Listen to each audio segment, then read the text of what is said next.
Challenge करता हूं नरेंद्र मोदी को, मोहन भागवत को, इनके तमाम गुर्गों को, तुम अगर अपने बाप की औलाद हो तो तुम 300 एफआईआर दिखा दो केरल की बेटियों की गुमशुदगी की।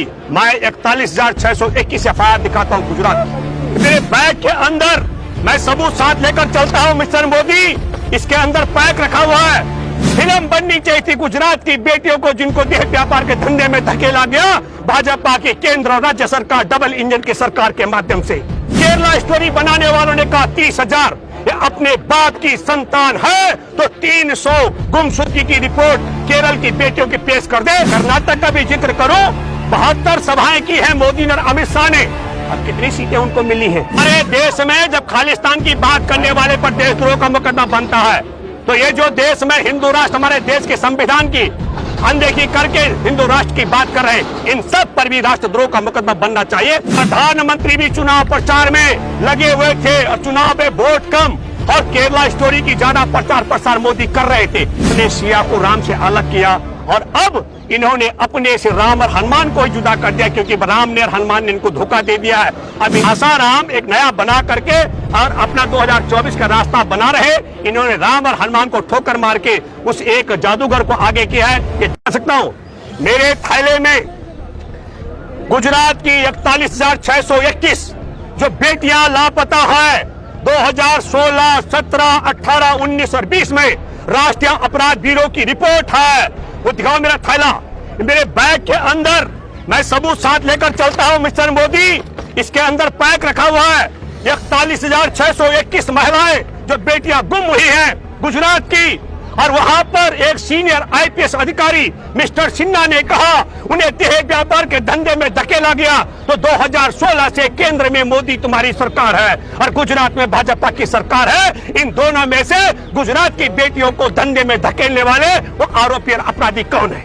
और ये तो 2000 अब राष्ट्रीय अपराध ब्यूरो की रिपोर्ट है, एक की एफआईआर है गुमशुदगी की 2021 की और 22 और 23 की रिपोर्ट अभी निकालनी बाकी है। अगर वो रिपोर्ट भी हम निकाल दे ये आंकड़ा 60,000 गुजराती बेटियों का हो सकता है। तो असल फिल्म बननी चाहिए थी गुजरात पर और सुप्रीम कोर्ट में बैठे जज साहब, फिल्म बननी चाहिए थी गुजरात की बेटियों को जिनको देह व्यापार के धंधे में धकेला गया भाजपा के केंद्र और राज्य सरकार डबल इंजन की सरकार के माध्यम से।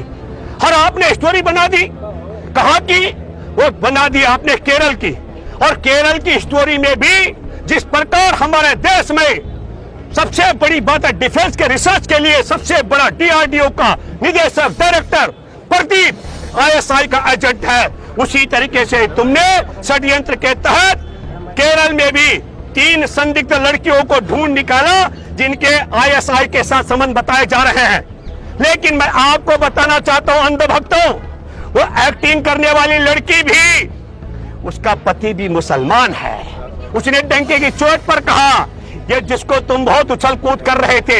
तो मैं सुप्रीम कोर्ट में बैठे जजों से अपील करता हूं, लापता होती हो गुजरात की बेटियां, राष्ट्रीय अपराध ब्यूरो की रिपोर्ट के मुताबिक एफआईआर दर्ज हो हर थाने में 41,621 की, तब मैं कहना चाहता हूं सुप्रीम कोर्ट में बैठे मुख्य न्यायाधीश जी, तमाम जिन जजों ने इसकी सुनवाई की उनसे मैं अपील करता हूं, आप कहे तो मैं 41,621 गुजरात की बेटियों की लापता की एफआईआर की सूची पूरी कॉपियां सुप्रीम कोर्ट में पेश करने की ताकत रखता हूं। आप पूछिए सुप्रीम, आप पूछिए केरला स्टोरी बनाने वालों ने कहा 30,000 अपने बाप की संतान है तो 300 गुमशुदगी की रिपोर्ट केरल की बेटियों की पेश कर दे, मैं मान जाऊंगा। रावत जी आज सुप्रीम कोर्ट ने झटका दिया है बंगाल सरकार को और तमिलनाडु सरकार को, जो वहाँ पे बैन किया गया था मूवी को। सरकार ने कहा कि जब पूरे देश में चल सकता है तो ये जो केरला स्टोरी है वो तमिलनाडु में बंगाल में क्यों नहीं चल सकता है? देखिए नहीं, ये गलत, अगर आपने कहा मैं सुप्रीम कोर्ट में बैठे जजों से अपील करता हूँ, हम कह रहे हाँ, एक मिनट सुनिए, हम ये कह रहे हैं कि ये जो सवाल खड़ा कर रहे हैं कहाँ दिखाया जा सकता है, नहीं दिखाया जा सकता है, ये ठीक आपको बताना चाहता हूँ कहाँ। अरे भाई उत्तर प्रदेश टैक्स फ्री कर दिया, इसके पीछे रुचि की बात भी मैं कर रहा हूँ। प्रधानमंत्री भी चुनाव प्रचार में लगे हुए थे और चुनाव में वोट कम और केरला स्टोरी की ज्यादा प्रचार प्रसार मोदी कर रहे थे।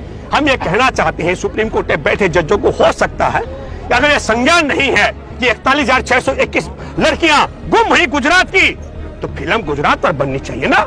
हम ये भी कहना चाहते हैं फिल्म अगर बेटियों के लापता गुम होने की, और उसमें कौन गारंटी है कितने आईएसआई के साथ जोड़ दिए होंगे, कितनों को आईएसआईएस के साथ जोड़ दिया होगा, क्या गारंटी है जब हमारे देश में आरएसएस का सबसे बड़ा कार्यकर्ता, डीआरडीओ का निदेशक आईएसआई के लिए जासूसी कर सकता हो। तब ऐसी स्थिति में गुजरात से लेकर केंद्र तक दोहरी, मैं कहता हूं डबल इंजन की सरकार में फिर कहना चाहता हूं सुप्रीम कोर्ट में बैठे जजों को एक और खुला भी करना चाहिए कि इस पर फिल्म बननी चाहिए। और मैं फिर कहना चाहता हूं हमारे देश में गुजरात के झूठों पर, मुझे गुजरात का झूठ बोलना पर, झूठों पर, ठगों पर भी पिक्चर बननी चाहिए, किस तरीके से लोगों को ठगा जाता है, कैसे झूठ परोसा जाता है। मॉडल है सर, क्या बात कर रहे हैं, प्रदेश का मॉडल है गुजरात। कैसा मॉडल है? मोदी जी देखा है 2014 नहीं, देखिए गुजरात जब है, गांधी का गुजरात तो पूरा दुनिया का मॉडल है, गांधी का गुजरात। और आप अब मोदी के गुजरात का जिक्र करते हो, हमारे देश के अंदर एकदम उठा करके देखिए, जिन जिन जगहों पर मोदी भाषणबाजी कर रहे हैं वहां भाजपाई चुनाव हार रहे। मैं कर्नाटक का भी जिक्र करूं, 72 सभाएं की है मोदी और अमित शाह ने, और कितनी सीटें उनको मिली हैं, और 49 सभाएं की है प्रियंका गांधी और राहुल गांधी ने, उनको ज्यादा सीटें मिली है। लोकसभा की तैयारी है। कौन सी वाली? ये जो आपके केरला स्टोरी, मैं तो कर्नाटक हार, लोकसभा की तैयारी है। देखिए कर्नाटक हार, देखिए मैं तो ऐसा भी देख रहा, कई मंद बुद्धि के लोग कह रहे हैं कि भाजपा ने परोस दिया है। मैं आपका राजनीतिक ज्ञान शुरू करता हूं, कई लोग सोशल मीडिया में गलत प्रचार कर रहे हैं। इस समय जब ये फ्री हैंड हो गए थे लोकसभा राज्यसभा में, हम कर्नाटक के मतदाताओं को बधाई देना चाहते हैं। कर्नाटक के मतदाताओं ने जब इन्होंने मानेश्वर का जो सोन मानेश्वर है हत्यारा, उसको बजरंगबली के साथ जोड़ने का काम किया। कहां हनुमान और कहां ये इनके गुंडे बजरंगबली, उसको जोड़ने का काम। मैं आपके माध्यम से एक बात कहना चाहता हूं, जितना मर्जी, एक तो अमित शाह ने चुनौती दी है, क्या चुनौती दी? दंगे कराएगा। मैं फिर एक अपील करता हूं हर एक कर्नाटक वासी से, जहां कहीं दंगा हो, और सुप्रीम कोर्ट में बैठे जज जो केरला स्टोरी को सुन रहे हैं, मैं अपील करता हूं मेरी बात भी सुने।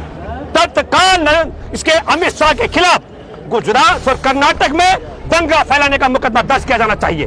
दूसरा, मैं बधाई देना चाहता हूं कि उन्होंने दंगा फैलाने की धमकी देने वाले को खारिज कर दिया। और हमारे देश के अंदर जिस प्रकार की जिम्मेदारी कर्नाटक ने निभाई है, हमको लगता है दूसरा काम जो बड़ी ताकत के साथ, किसने कहा हमारे देश में कांग्रेस ने दावा किया और बजरंग दल पर प्रतिबंध लगाने वाला है।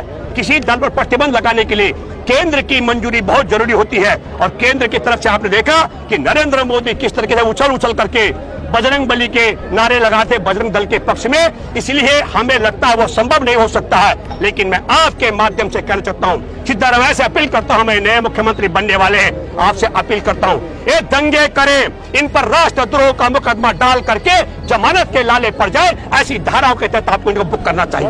ये मैं आपसे बागेश्वर हिंदू राष्ट्र बनाने की मांग कर रहे हैं। देखिए हमारे देश में जब खालिस्तान की बात करने वाले पर देशद्रोह का मुकदमा बनता है, तो ये जो देश में हिंदू राष्ट्र, हमारे देश के संविधान की अनदेखी करके हिंदू राष्ट्र की बात कर रहे हैं, इन सब पर भी राष्ट्रद्रोह का मुकदमा बनना चाहिए। मुझे तो लगता है बिहार सरकार को यह पहल करनी चाहिए। सुहानी ने बहुत अच्छी बात कही। सुहानी ने कहा कि देखो ये फेस रीडर का मामला है।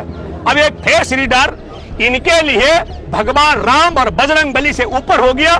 बिहार के लोगों से मैं अपील करता हूं, ये राम तुम्हारा दामाद भी है, ये नहीं भूलना चाहिए।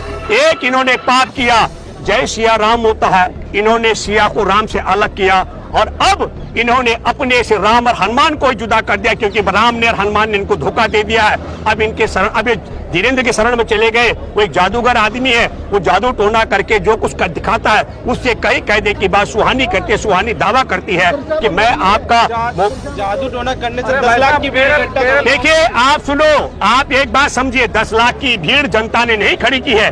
आरएसएस और बीजेपी के पास प्रतिष्ठा का सवाल है, तमाम बुड़बक लोगों को इकट्ठा किया जा रहा है। आपको बता रहा हूँ, एक बात बता दूं, मैं जो शब्द कह रहा हूँ, एक भी बुद्धिमान व्यक्ति इन बाबाओं का भक्त नहीं हो सकता है। आप समझ रहे हैं ना? अरे ये नया आसाराम बना रहे हैं उसे। अब वही आसाराम था पहले, जिस आसाराम को बुलाने के लिए 8-10 कुंवारी कन्याएं स्विमिंग पूल में उसे नहलाती थी, और बाद में आपको पता है कि आसाराम ने क्या क्या किया, वो आप सबके सामने।